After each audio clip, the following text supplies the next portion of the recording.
Thank you, Sarah. Thank you for that introduction, and thank you for the organizers and yourself for inviting me. Absolutely delighted to be involved in this. I'm just extremely disappointed that I can't be there in person.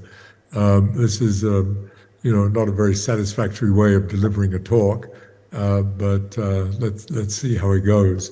I hate this kind of two-dimensional, soulless way of doing it. I don't know if it's up on the screen, but that's the title in the program of my talk. And indeed, I am going to talk about pretty much all of these things to varying degrees. I won't talk about companies, entreprise, but I will talk about various other things. But here's an alternative title in English, which is also what I'm going to be talking about, because I'm quite passionate about thinking about the future of the planet and the multiple dynamics that is going to control what the future will be like. And I want to talk about that. And the talk covers, look at the title is, sort of allows me to talk about almost anything, but it's going to be very broad. A lot of the work is actually quite technical, mathematical. I won't touch on that. I'll keep it at a very big picture level, sort of 100,000 meter view of things, and sort of impressionistic. But I want to get ideas across and concepts across, and I'm going to do it by first focusing on the planet itself, and then I'm going to deconstruct and then come back to it. So when you think of when you have the word planet, and our globe, this is sort of the image that you conjure up. But of course, that's very misleading, because this is much more what the Earth really looks like these days. It's dominated by cities, dominated, of course, by the presence of human beings. And because of that, the word Anthropocene has been conjectured as a way of describing this. That is the dominance of the effect of man, woman on the planet. But in fact, what I'm also going to be talking about is a result of that, and something that I think hasn't received enough attention, is the dominance of the planet by cities. And I like the word urbanocene to connote that.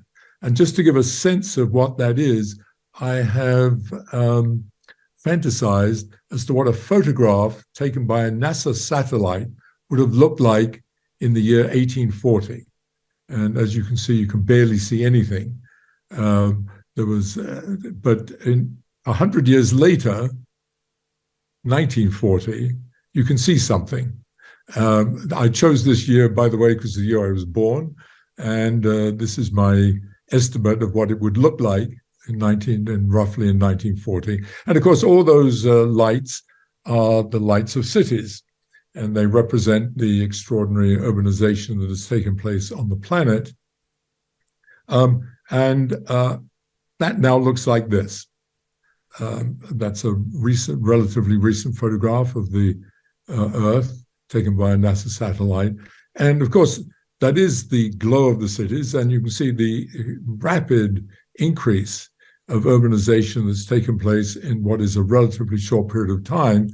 And even though that represents the glow of the cities, what it really represents is the Earth burning up. That's the Earth burning, because all of those lights are fueled by fossil fuels, and it is literally the surface of the Earth burning. And only someone foolhardy and thoughtless would not believe that this has a profound effect upon the climate of the planet and the atmosphere of the planet. So just put some of this urbanization into numbers to begin with. If you just average from now till mid-century, we're urbanizing at somewhere between 1 and 2 million people a week, which means we're adding a New York metropolitan area of about 15 million people every few months, a country the size of Denmark every month, and a city the size of Marrakesh in less than a week. And that's pretty extraordinary and pretty amazing. And of course, that is a reflection of this really tremendous rate at which we've the population has grown on the planet. And I'm sure many of you are familiar with this. This is the population of the planet over the last 12,000 years, beginning from when we emerged from being hunter-gatherers. We developed language, we learned agriculture, we then formed a sedentary life, forming communities, and that led to cities. And as you can see, and as everybody's very familiar with, we had this very slow growth for the first more than 11,000 years. And then at the end of the 18th century, we shot straight up. And that, of course, was stimulated by the Industrial Revolution, the discovery of fossil fuels, their exploitation, coupled with the development of capitalism, entrepreneurship, open markets. And that's led to this extraordinary growth and to the extraordinary standards and quality of life many of us are privileged to participate in. But this is pretty amazing. If I just look at my own life, I was born around here. I hope you can see the cursor, born around 1940. And here we are up here, almost approaching 8 billion people. So we've gone from just about 2 billion people to 8 billion people in my short lifetime. Now, I want to introduce the concept of singularity in a moment, but I want to relate this first to this population growth to every other metric that you could measure about the planet. Everything from, you can't expect to read all these, but just to give you an impression, on the left are socioeconomic metrics like population itself, but GDP, energy use, water use, and so on. And on the right are what's called Earth system metrics, things like CO2, even things like fish capture and ocean acidification and so forth. And all of these have the same character, this hockey stick, extraordinary, faster than exponential growth. So we live in a faster than exponential, expanding socioeconomic universe. I mean, most people are familiar with the idea that we live in a physically exponentially expanding universe, but in fact, on the planet, we're going even faster than that, or have been going faster than that, at a faster than exponential rate. And I just want to pause for a moment and give you a quote from the great John von Neumann. I'm sure many of you are familiar with the name, but if not, he's the man, maybe certainly the greatest mathematical physicist of the 20th century. He is responsible for the architecture of computers that we're using now to communicate, for computation itself. He developed game theory underlying much of economics and social sciences and the foundations of quantum mechanics. And in 1953, he made this extraordinary comment: the ever-accelerating progress of technology gives the appearance of approaching some essential singularity in the history of the race beyond which human affairs, as we know them, could not continue. A sort of statement that you could imagine someone saying today, less so, whatever this is, 70-odd years ago. And what is sort of interesting about this statement, apart from the power of it, is that von Neumann sort of mathematized everything. He was this great mathematician. And this statement sort of came out of the blue, and he never really elaborated on it or developed mathematical theories or models to really explain what he meant by this. So in a very modest way, I'm going to try to put some flesh on the sort of the skeleton of this statement. So this does represent what I consider the mother of all tipping points, if it's true what he says. And I want to just elaborate a little bit on it by talking a teeny bit about tipping points and singularities and phase transitions to those not so familiar. We're all familiar in our daily lives with them because typically the word phase transition or singularity is associated with the change of state of material things. So the classic one being water freezing to ice or water boiling to water. The same stuff, but having a very different manifestation. And here's an example of that in terms of a graph. This is the specific heat of propane. Now, the specific heat, for those who are not familiar, is just the amount of heat needed to raise the temperature of whatever the substance is by 1 degree, raise 1 kilogram by 1 degree. And here it is for propane as a liquid. And you can see that there's, as you increase the temperature along this axis, gradually you need more and more heat, and then gradually you need an enormous amount, and it goes straight up. And that's called a singularity, and that's called a phase transition, because if you continue heating, the liquid turns to gas, and the system sort of relaxes and becomes more metastable. And that, of course, this picture here that I had a moment ago looks just like this. So the question is, are we approaching a tipping point, a singularity? Are we going to do something like this? And what does that mean? So that's what I'm going to lead up to, and I'm going to give a lot of background stuff leading up to that and leave open the speculations of what that might mean. Okay, so from the pictures I showed before and the data I showed before, it's clear that the fate of our planet is intimately related to the fate of our cities, and that has led me, anyway, to think about developing a kind of science of cities, or even whether that's conceptually possible, but to think about it. So I want to talk a little bit about cities first, because that's where all the people live and all the action takes place. So when you think of city, again, this is sort of the immediate image you have: the buildings, the roads, the general infrastructure, and so on and so forth. But in fact, that is just but a stage. That's like a theater. That's a backdrop for doing this. This is what a city really is. It's in order to facilitate social interaction, to create social networks, to enhance ideas, entrepreneurship, in order to create wealth, to create new things. And I found this nice picture of Marrakesh. This is what's going on here. It's going on in every city. And what you see here is what is really the essence of what's going on, of what a great city is. It provides venues, places like this, for people to come together to interact, informal public places, formal places like lecture theaters that you're in now, universities, offices, provide stadiums, and so on and so forth, coffee bars, and so on, for people to come together in order to interact. And what you see going on here is that A is talking to B, B talks to C talks back to A, and they build on each other, and they create ideas. They're continually creating ideas. We continue to create ideas. Almost all are irrelevant and pointless and of no interest to anybody else.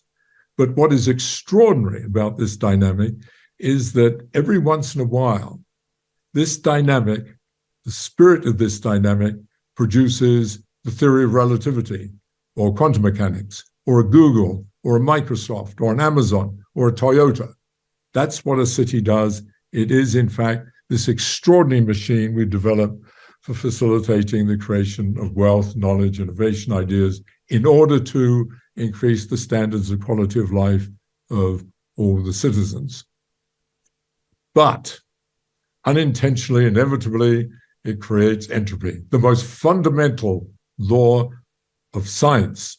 The one that pervades the entire universe is the second law of thermodynamics, which says if you do things like this, if you create things, then inevitably, if you create order, you inevitably create disorder, and that's called entropy. So inevitably, that dynamic that I just described, in addition to creating all the wonderful things that we participate in, including being able to communicate with you across 10,000 miles, we also create this. Inevitably, not necessarily exactly this, but things like this are inevitable. And the challenge is to mitigate these problems, not just mitigate them, to minimize them, but problems like this are inevitable. So all of these you're familiar with, and including the effect on the environment. And what we don't want is the planet to look entirely like this, or for this to happen. So that's the challenge. And the question is, can we develop a serious science? And I'm a physicist, as was said at the beginning. I'm a physicist, and science to me means quantitative, based on principles, potentially mathematizable, but certainly computational, and so on. Computable in some sense and predictable. So the question is, how much of that can you do with this extraordinary, complicated and complex system? So traditionally, the way we deal with these problems, of course, is we put boxes around the various things that contribute to the system. Now, this is some arbitrary kind of laundry list that I just made up. And we put boxes around these things and consider them almost autonomous. But of course, we go much further than this. We put boxes around the things within boxes, and within those, we put boxes, and we more and more deconstruct. And overall, that has been enormously successful because it's led mostly to the kind of world we live in today, the kinds of understanding that we have across the multiple sciences and the humanities. And it has led to the wonderful products that we have, from cars and to iPhones and computers and so on and so forth. But one of the things that this, of course, neglects is that all of these things are inevitably interconnected and interrelated. Each one of them, not only that, is evolving and adapting, and each one is indeed a complex adaptive system. And the entirety is a complex adaptive system of complex adaptive systems. So this is a daunting problem to address. So given that sort of framework, we of course shouldn't have been surprised that a random mutation of a virus in China would have led to no football in Spain, the bankruptcy of Hertz here in the United States, the shortage of flour in the UK, social unrest in France, and much, much, much more with which you are very familiar. We've been through this, we're still going through it.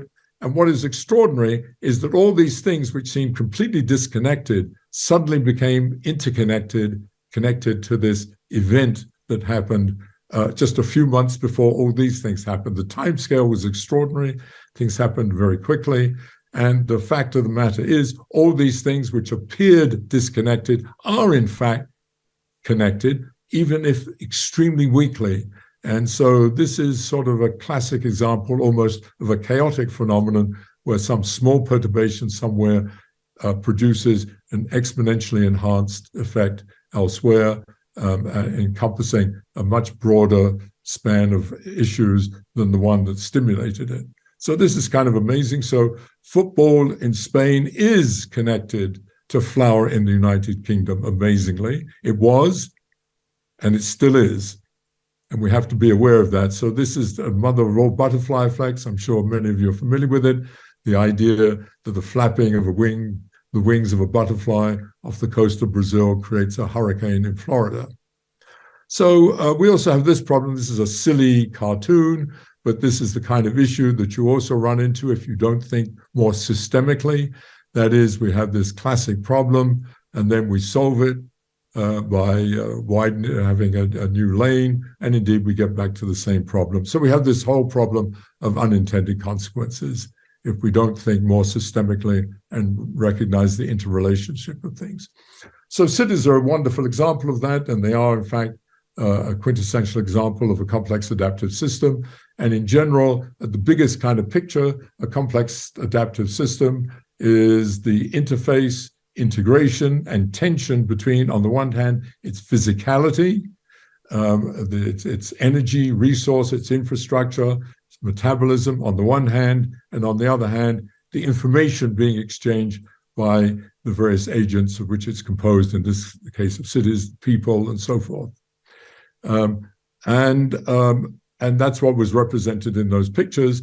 But the one important aspect of this is that the energy and information flow through networks, and networks play a crucial role. Here's typical networks related to infrastructure, to cities, and down on the left you see the highway system of the United States, which is, here I've shown it a bigger picture, and you can see it's sort of a jumbled mess. Of course, it's evolved in terms of response to needs of cities and response to the geography and geology of the country and so on.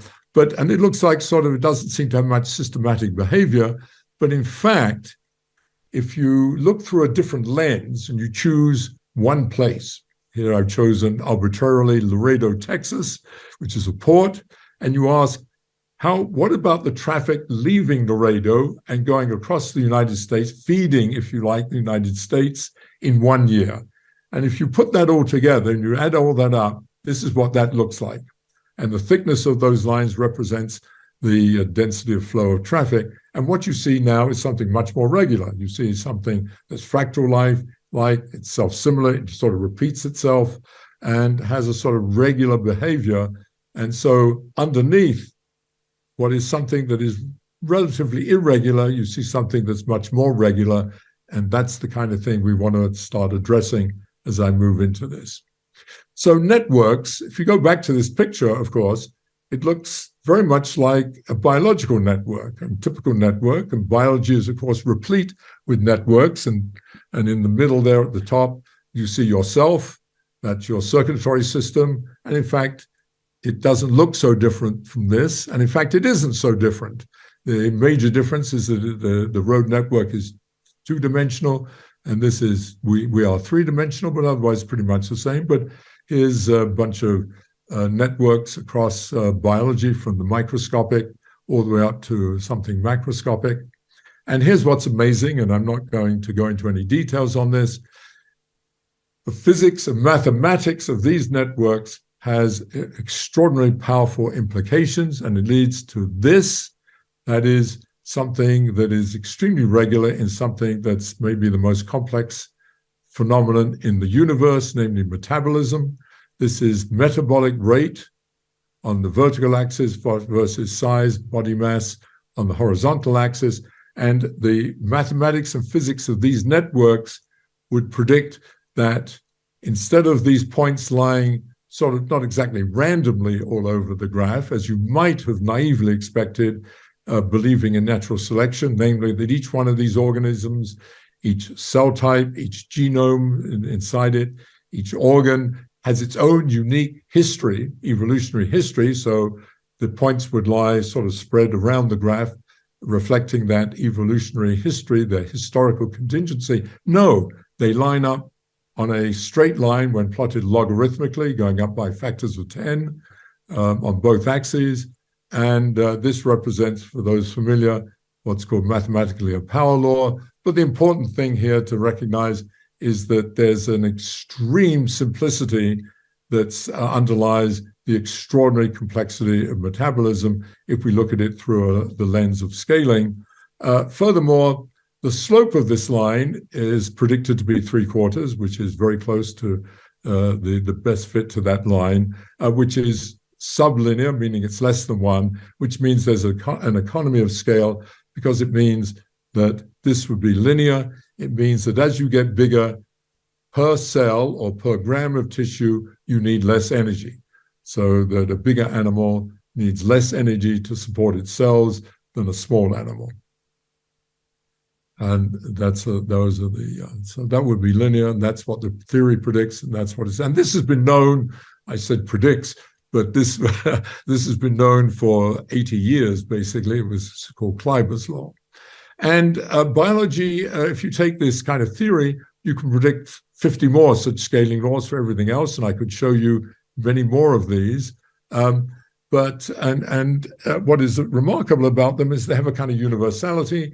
They all have this kind of sublinear character, and most importantly, the slopes of them, like this graph, are simple multiples of 3/4.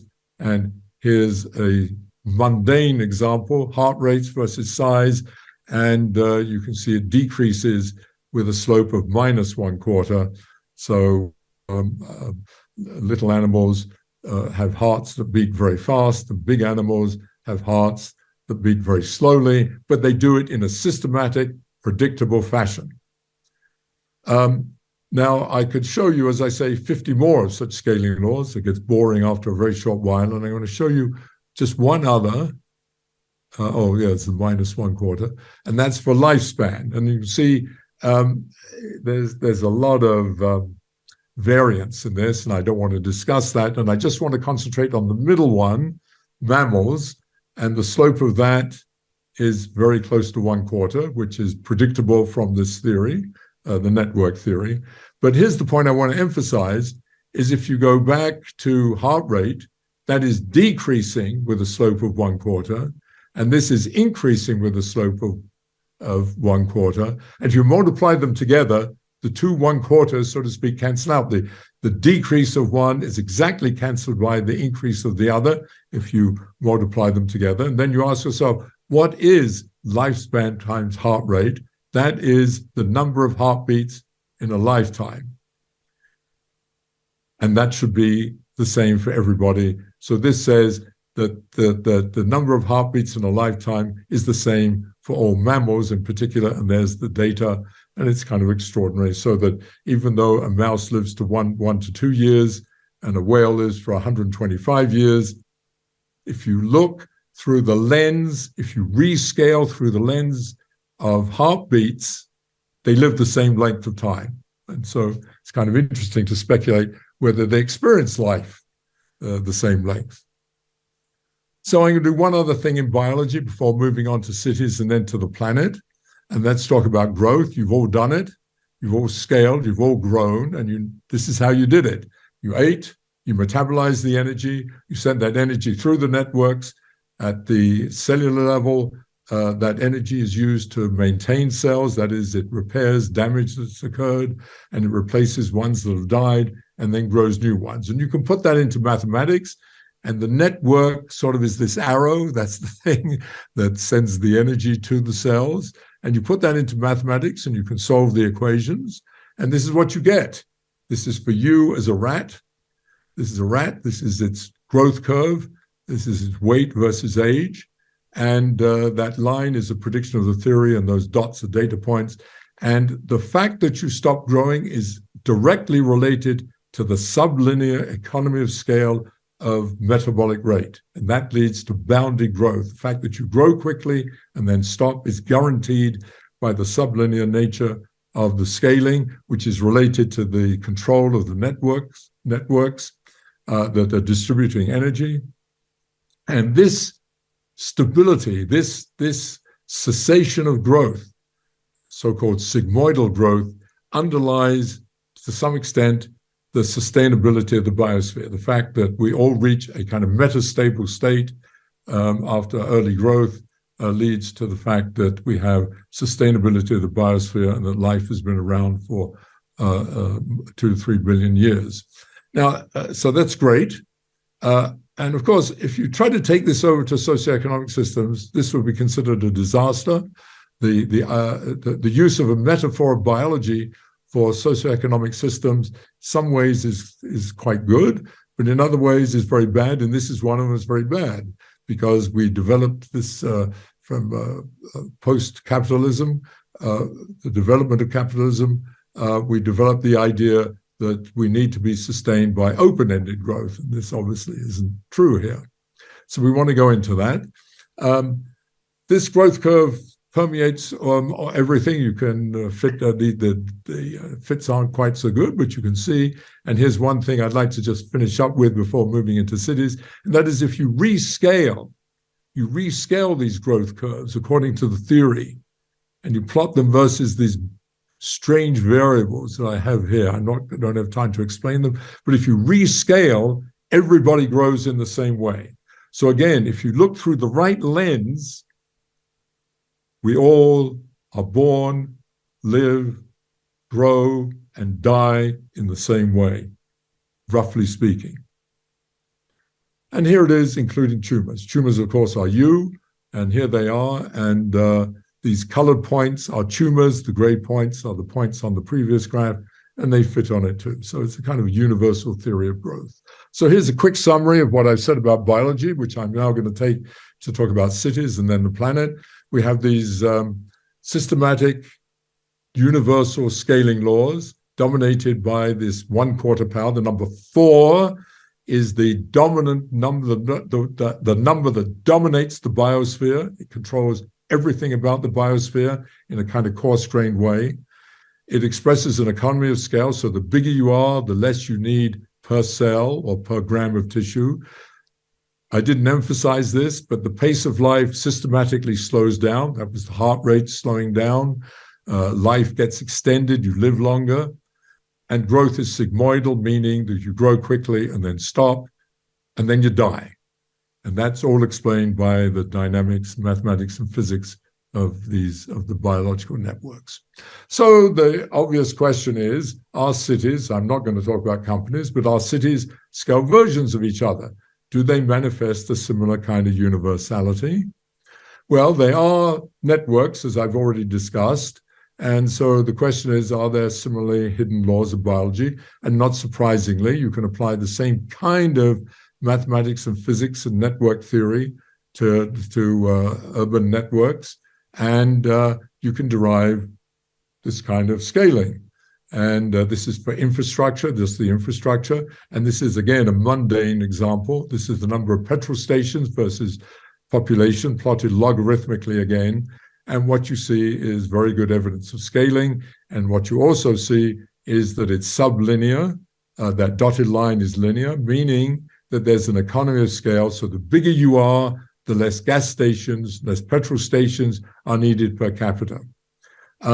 So this is for just 4 European countries, but we've looked at data across the globe, the rest of Europe, of course, but the Americas, North America, Latin America, China, Japan, Asia in general, and petrol stations scale like this everywhere. The only difference with biology is that the slope here is roughly 0.85 instead of 0.75. So there's kind of a 15% saving with each doubling of size rather than a 25%, but it's the same idea. What is more remarkable is it's not just that petrol stations are the same all over the globe with this scaling, but that all infrastructure is like this. The length of all the roads, the length of electrical lines, the gas lines, the water lines, the buildings, and so on. All the various infrastructure of the city scales like this with the same slope of 0.85. That's and that's pretty amazing. And that has sort of interesting consequences. The fact that the infrastructure, you have less infrastructure is needed per capita, the bigger you are, means the less entropy is being created. And here's an example. This is carbon emissions in the United States. And I'm sorry, it's a busy, slightly technical graph, but what you see is here's the slopes. They're less than 1. So the bigger the city, the less carbon emissions per capita. Therefore, in the United States, New York is the greenest city in terms of carbon. And where I live, Santa Fe, which is a small city, is one of the worst. It's counterintuitively. So we talked about the infrastructure so far. And as I sort of intimated at the beginning, that's sort of the less interesting part of the city, really, even though it's the part we normally focus on and think about. The really interesting part of the city is what cities are actually for, is to create and facilitate social networks and social interaction. And I'm sure many of you are familiar with this kind of topological graph of social interactions. The nodes are people and the lines are connections to their friends. And this is typical graphs you see in the literature on social networks. But when you think of cities, this is missing something extremely important and fundamental, which is almost never taken into account in social network theory. And that is, well, this one part is, and this is a sort of cartoon version of it, that you have modularity that often is taken into account. That is, you have families and divisions and groups and so on, which have a sort of regular structure. But what is not taken into account is the fact that you have to be standing or sitting or lying on a two-dimensional surface. You are tied to place. You have to be in your kitchen. You have to be in your bathroom. You have to be in your office, etc., etc. So despite this picture, you have to be somewhere. Not only that, you have to be moving. You have to go to the office. You have to take the kids to school. You have to go buy food at the store. So this is very misleading, and this means that the idea of a city, which is these pictures I've shown before, that thing in the middle is the interface between the social and infrastructural networks, the physicality and the information part. And this is what I said earlier. This is the very dynamic that is producing all the wonderful things that we participate in, and as well as the bad things. So what I mentioned earlier in terms of A talking to B, talking to C, and they build on each other, is of course positive feedback. You build on each other, and maybe not surprisingly, that leads, instead of sublinear scaling, the bigger you are, the less per capita, it leads to superlinear scaling. The bigger you are, the more per capita, and instead of the slowing of the pace of life, the increasing of the pace of life.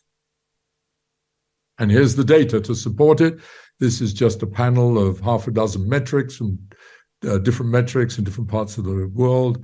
I could show you, of course, again, 25 or 30 of these. But they're very different things. Everything you see from good things like wages, patents as a measure of the innovation of a city. Here's restaurants, but here's bad things like crime and so forth. So all these things, and you can see just by eye, they all have pretty much the same slope, and their slope is superlinear. It's more than one, it's about 1.15, and the slopes are pretty much universal. That is, they're universal in terms of different metrics and in terms of where you measure them across the globe.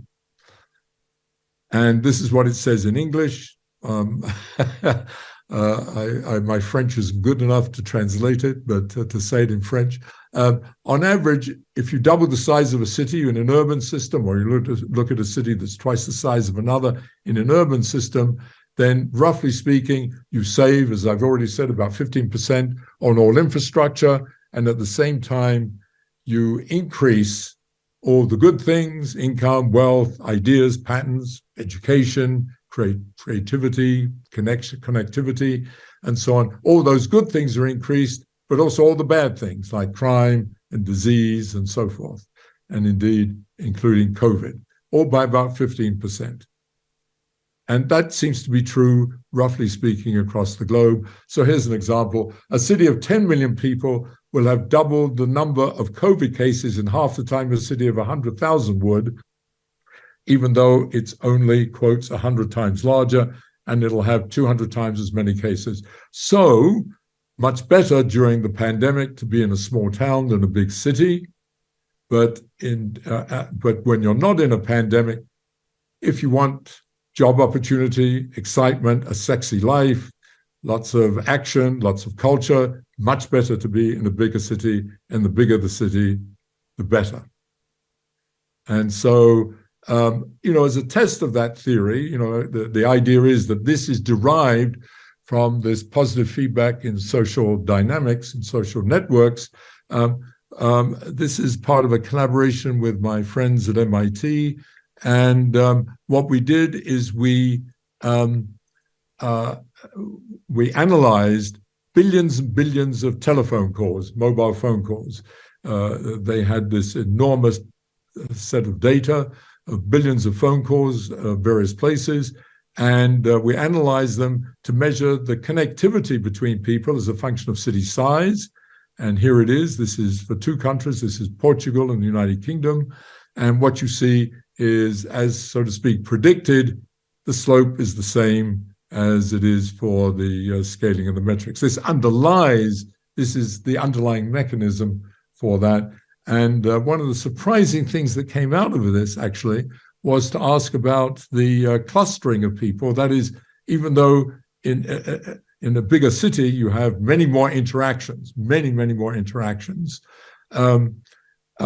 If you ask how big is the group of your friends, so how many of your connections are connected with each other, how many of your friends are friends of each other, you find that doesn't change. So here it is on the top, this top one is Portugal, and below here is the United Kingdom. And what you see is that even a small town, this is a town of 10,000 people, this is Lisbon, which is well over 1 million, and you have the same clustering. So it's as if, even though you live in a big city with more interactions, your group of friends is roughly speaking the same as it would be if you lived in a small town or village. The only other point to make about this is you can see that the clustering is much bigger for Portugal than it is in the United Kingdom, because I'm sure many of you know people in England don't talk to one another. So one of the questions that you might wonder or ponder about is that doing what we're doing now, at least I'm doing now, is this soulless, two-dimensional way that we are evolving to interact via Zoom and many other mechanisms. And the question is, what is that going to do? Because it is removing us for a little bit, maybe a lot, from this tying of information exchange being tied to place. So that's open to question and open to speculation. I'm not going to dwell on it here because I want to move ahead with talking about the planet. I just wanted to show you some data on pace of life. On the left, I showed you that before, the pace of biological life decreasing, heart rates decreasing, and on the right is the speed of walking in cities versus size. This is both European and American cities, and you can see it's increasing. Pace of life increases. The social network has its effect, even, of course, on the pace of life. So, leading up to, can we extend this framework, this kind of network scaling framework, to understand a little bit about the time development, the growth of the planet in this way? And here I invented this whimsical term, master Anthropocene equation, and a grand theory, unified theory of sustainability. This is what we want if we're to address the questions. And I'm going to scratch the surface and give you some ideas about trying to address this, because without an integrated systemic theory, I don't think we can actually address the major problems that we face on the planet, all of which you are very familiar with. So I want to go back briefly to discuss biological metabolic rate that we started out with. So I didn't make it very explicit, but this is the rate at which you use energy, food, basically, in order to stay alive. This graph that I plotted is actually is really for basal metabolic rate. This is just the energy you need to stay alive. That's called basal metabolic rate. But of course, you also need energy to be active, and that's called either field or active metabolic rate. And what that does is that increases the metabolic rate by a factor of 2 or 3. So here it is. So it adds that, it scales in the same way, but it goes up from, where are we? Here you are, man and woman, goes up here. And if you look at this, if you look where we are, you may have already seen this. If you look across here, you see something extraordinary, that just to stay alive, you need less than 100 watts. That's all you need, 100 watts.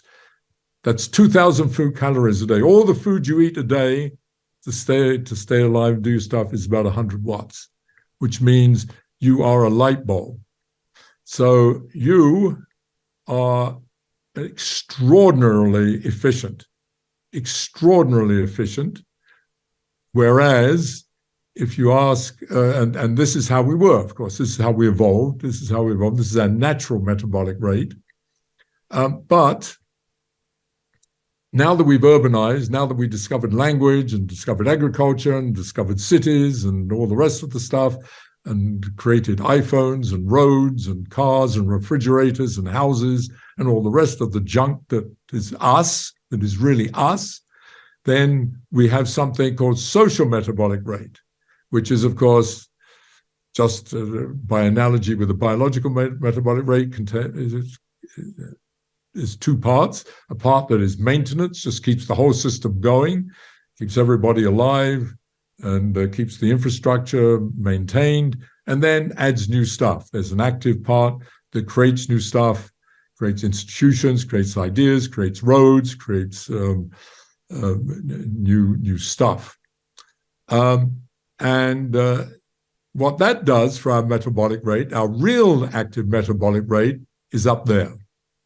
Instead of being a couple of 100 watts, it's over 10,000 watts. It's about 11,000 watts if you live in the United States. So it's up by a factor of 100. And all of that is been evolved since we stopped being hunter-gatherers. That's pretty extraordinary. And you can ask yourself, if you go back to this graph, how big an animal is each one of us, roughly? Here we correspond, our 90 watts corresponds to where we should be, some less than 100 kilograms. Now we can ask, what is this? This is about 30,000 kilograms, 30 tons, each one of us, in the United States at least, and where each of you in that room are not so different. And there are getting on to 8 billion people on this planet, all of whom want to have social metabolic rates that approximate this 30,000 kilograms. This is extraordinary, and it's an amazing achievement, frankly, but it also has dire consequences. Oh, yes, also, you're equivalent to about a dozen elephants. So, by analogy with the growth equations I've already talked about, biological and cities, we have the same thing, except it's driven by social metabolic rate. It's the same equation, same idea, and that's going to be the equation. This is what led to, originally in biology, to the cessation of growth and the sustainability of the planet. Now what we have is, with superlinear scaling, driven by that social metabolic rate, we get open-ended growth. And that's good. That's actually very good, because it says we have a lovely theory, a lovely self-contained theory that is highly consistent. That is, we have this idea that at the basic level, we have social interactions. They have positive feedback. That positive feedback leads to superlinear scaling, and superlinear scaling leads to open-ended growth, which is what we see. So the theory is highly predictable in that sense. And this is just a cartoon version of what the theory predicts. And you can understand the growth of cities in that way, and including the dips and bumps that occur. You see that one for London, and also this graph for the entire planet is all encompassed in that. And so that's great. But this theory that can explain this, both qualitatively and quantitatively, also leads to something called a finite time singularity. And that's finite time singularity in the equation is technically is illustrated by that dotted line. And all it means in English is that that curve growing faster than exponential is going to become infinite at some finite time.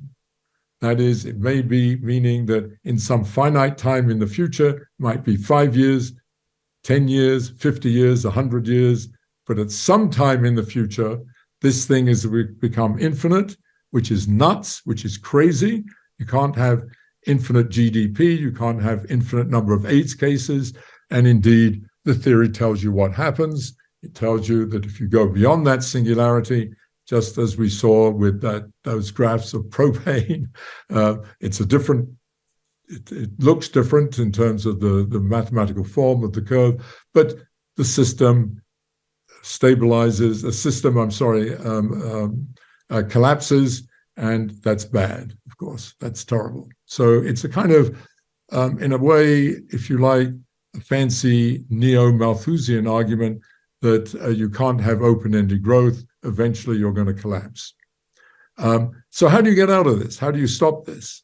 Well, let's just go through an exercise. What you realize is this graph, I'm just going to do it symbolically here, this graph was derived assuming that the parameters for all those things in the equation remain pretty much the same. And of course, in a certain sense, they do, because we have a certain paradigm. You have something called the Stone Age, the Iron Age, the Bronze Age. You have the Industrial Revolution. There's a paradigm that completely sets the background, the cultural background, the physical background to the way society develops, to the way people behave, to the way we produce things, and so on. And so with that in mind, and of course the modern one being the invention of computers, followed by another major change, the discovery of the internet, and so on, and the exploitation of the internet. So this gives you a hint as to how you get out of this collapse, and that is that as you grow within this paradigm, within this major innovation, somewhere before you hit the singularity, you better make a major shift, you better make another major innovation or paradigm shift and start all over again. And of course, you would hit another singularity and you have to make another major paradigm shift or innovation and start over again, and so on and so forth. So you have a kind of theorem that if you demand unbounded growth, open-ended growth, then you require continuous cycles of innovation or paradigm shifts to avoid collapse. Well, people have talked about that for a long time, but the new thing here is that you have to do it faster and faster in a predictable way. And you have to have these accelerating cycles of innovation in order not to collapse. So that's what the theory says. And I may get sued for this. I don't know. I stole this from the web. This is what you see here, those numbers, those things there are maybe not innovations. They're certainly inventions, but this could be thought of as a smaller scale version of what I'm talking about. And that is those numbers in parentheses, in brackets, are the time to reach 10 million customers. So it's a kind of proxy for the increasing rate of innovation. And indeed, if you take these numbers and you plot them, they agree precisely with this theory that I've just described here, the rate at which those events have to take place and so on, and the time differences between them. And I've stole this from a man named Kurzweil, who has been promoting the idea of singularity, but his idea is completely different about singularities. His is, of course, that we're going to have this kind of, it's almost as if the Messiah had come or whatever, but some wonderful world of cyberspace. But he concocted this graph, this picture, and what it is, just let me explain very quickly. This axis here is how long time ago something happened. So life evolved over 3 billion years ago. That's when it began, so to speak. And it took over a billion, 10 to the 9th is a billion, over a billion years actually for that process to happen, to begin. And then it just comes down through life. I'm not sure I believe all this. But then, of course, as we get to social things, it just, on this scale, it just goes straight down. So that you end up with computers that happened maybe 20, 30 years ago in terms of at least personal computers. And it took just 20, 30 years to develop. So it's all on the same graph, and you can plot it logarithmically. But what is interesting, the theory predicts this line, predicts this blue line here. And if you plot it logarithmically, that white line is predicted by the theory. It's just plotting that same graph logarithmically so you get everything on it. So going back, let me just go back, sorry to do this, to this. The theory predicts the form of that curve, and it predicts how the system approaches the singularity. And this is what it says. It says, if you plot logarithmically a major socioeconomic metric of the globe, such as I say, energy or water, for example, versus the time to get to the next singularity, TC is called the singularity here, TC minus T. So more technically speaking, if you plot log Y, meaning Y just being one of these major metrics, versus log of TC minus T, the time, whoops, that's my timer to tell me I should stop. This should yield a straight line with a predicted slope. So it predicts the slope, the theory, and it predicts that it should be a straight line. And here's data on energy. And I want to warn you here, hold it first, let me find the cursor. This is log of Tc minus T, which means time that we're in goes backwards. We're approaching the thing, so time goes this way. So this is 2008, and this is 1975. And you can see it agrees with the prediction. I haven't got the slope on there, but it agrees with the prediction of the slope remarkably well. And that's great. But what, to our surprise, when we started looking at this and looking at the data, it also predicts this, that before 1975, in fact, from about 1950 to 1975, it was also a beautiful straight line, but it has a different slope. And looking at, I can't go into the details, but this is the prediction, and this is the data. This is it. So if you didn't know any of the theory and you simply plotted it this way, this is what you would get. So this is kind of amazing, the regularity of this, the prediction of it, and the prediction that we are approaching a singularity, and that in the mid-70s, we actually avoided a singularity by making a change, and that leads to all kinds of speculation. But here I just want to show you first the same thing for water and many other metrics, which I'm not going to show you. And that leads to this speculation. What happened in the mid-70s? I don't know the answer to that.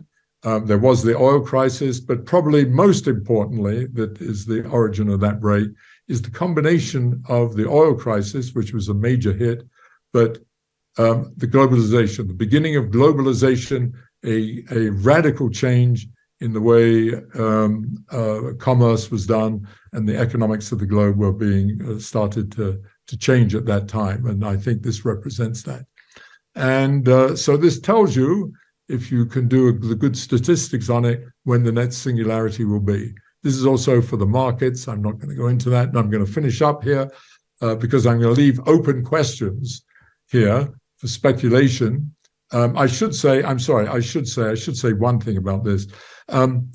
It's the fitting to this and doing the statistics leaves open the time to the next singularity. It could be anywhere from 20 to 40 years. In terms of the statistics, it favors something more like 25 to 30, but it's somewhere in that range that we're going to go. If we don't, something major doesn't happen, we're going to go over the edge of the cliff. And major means something maybe like the invention of the internet. It could be, of course, something as mundane as self-driving cars. Who knows? But we don't know. That's open, as I say, to speculation. So just to finish off, this unbounded growth leads to this finite time singularity, which means that you have to innovate faster and faster. And this is an example of the accelerating pace of all socioeconomic life. Life is, I'm over 80 years old, and I can tell you that life is significantly faster now than it was when I was a young man. And most importantly is this last point, I think, is that socioeconomic life has got faster and faster, but we've got the same brain, basically, and the same biology we've always had. Namely, it's the same brain and biology that we had when we were hunter-gatherers 10,000 years ago, or even 100,000 years ago. And yet we have to adapt to to all the extraordinary changes that are taking place. I was just forced, just as an example, I had an iPhone 6 that no longer worked. I had to buy an iPhone 14, which has all kinds of bells and whistles, where that's a trivial kind of adaptation. But there's adaptations in terms of adapting to overleaf and Slack and this and that, and then they invent something else and blah, blah, blah. And yet we're the same. And I believe that this is causing great social economic anxiety, which leads to many of our socio-political problems. So we're basically like Sisyphus. We push the boulder. We're destined to push the boulder up the hill, and then it rolls down again, and then we have to push it back up. But Sisyphus had it much easier than us, because in Sisyphus's case, he pushed the boulder up and it rolled down at the same rate each time. But for us, we have to push the boulder up faster and faster each time because it rolls down faster and faster. So we need a new paradigm. I believe we do need some kind of big conceptual systemic framework based on complexity science, something that's integrated, holistic, mechanistic. It has to be computational. It has to be predictive. And of course, coupled with the extraordinary advances in big data, machine learning, and AI. But the warning, I'm very concerned about the mindless use of big data and AI, but I think we'll overcome all that, and hopefully we can get out of this and solve the big problems. So I don't have time. I've gone over my time. Just it's been an extraordinary collaboration, a bunch of young people who have now got major careers, but these are the biologists. And the point I want to make here is that they have very different backgrounds. Some of them are traditional biologists and ecologists, but some are computer scientists, physicists, chemists, and so on. Down here on the left hand, here's Alex, who came in as a physicist, turned into a biologist, and is now a professor of psychiatry. And here's the ones for the social stuff. My major collaborator here was Luis, runs the big institute at the University of Chicago, two young students, postdocs, she's now a professor at the Sloan Business School at MIT. She's a professor at Northwestern Business School. He's an anthropologist, et cetera, et cetera. And these are all the senior people on it who did no work. These are all the people that did no work. And I will finish there, and I apologize for going too long. Oh, I should add these. These are the one on this latest work on the Anthropocene, also part of the previous collaborations, actually. Anyway, I'll finish there, and I apologize. These are the people that supported me, and I thank you for listening.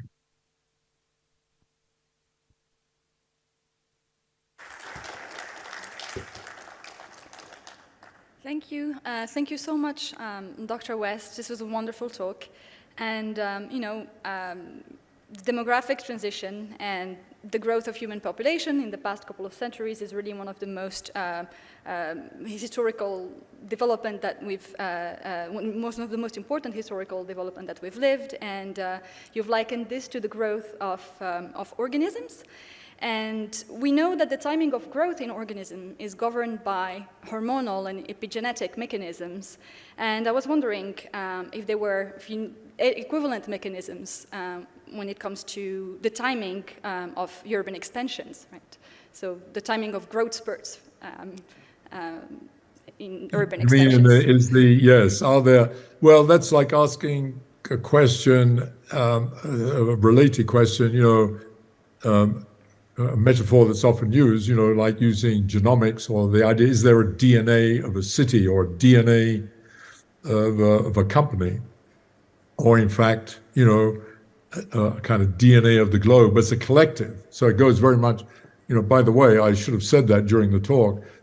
This is really all to do with collective dynamics, obviously, because it's integrating over, social networks and over societies and cities and so forth. I don't know the answer to that. I've actually not given a lot of thought, to tell you the truth, to whether one can use these terms like, the hormonal content or the genomics or the DNA more than just metaphors. They're fine as metaphors, but I'm not sure that it's possible to identify them. Maybe it is, and maybe ultimately we need to do that and make them so to speak, more concrete, and something like that needs to be integrated into the theoretical structure. Thank you so much.